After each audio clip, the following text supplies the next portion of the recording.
world, then he creates mankind in a perfect setting, perfect relationship with himself. But the enemy makes a move on the chessboard. Do you remember? He slithers into the garden. He causes Eve to take a bite of that fruit, and she offers it to Adam. And all of a sudden, sin and rebellion has entered into the picture of humanity.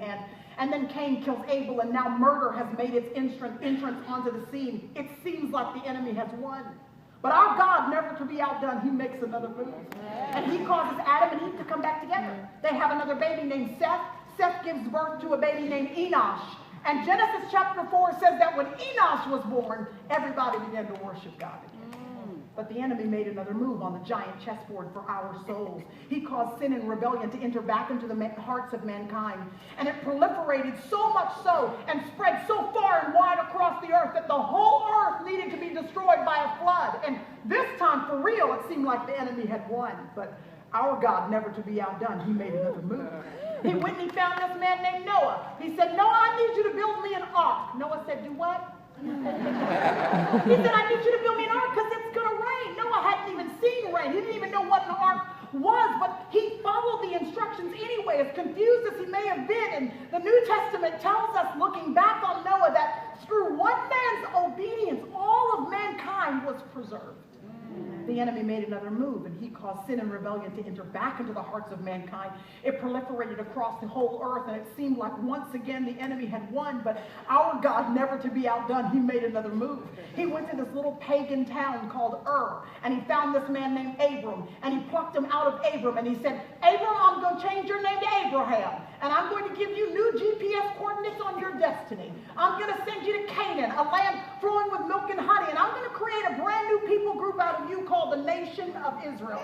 And these people, they are going to bear my name. They are going to be mine, and I am going to be theirs once and for all. The church, the people of God, they were established. And then the enemy made a move.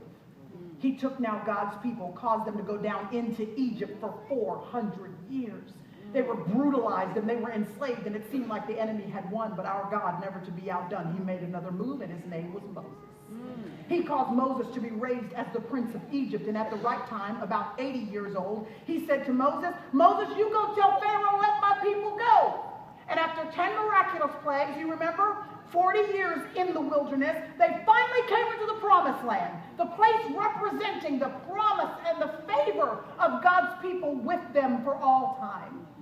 But the enemy made another move. And now God's people in the promised land, they turned their back on the one true God, and they started worshiping idols.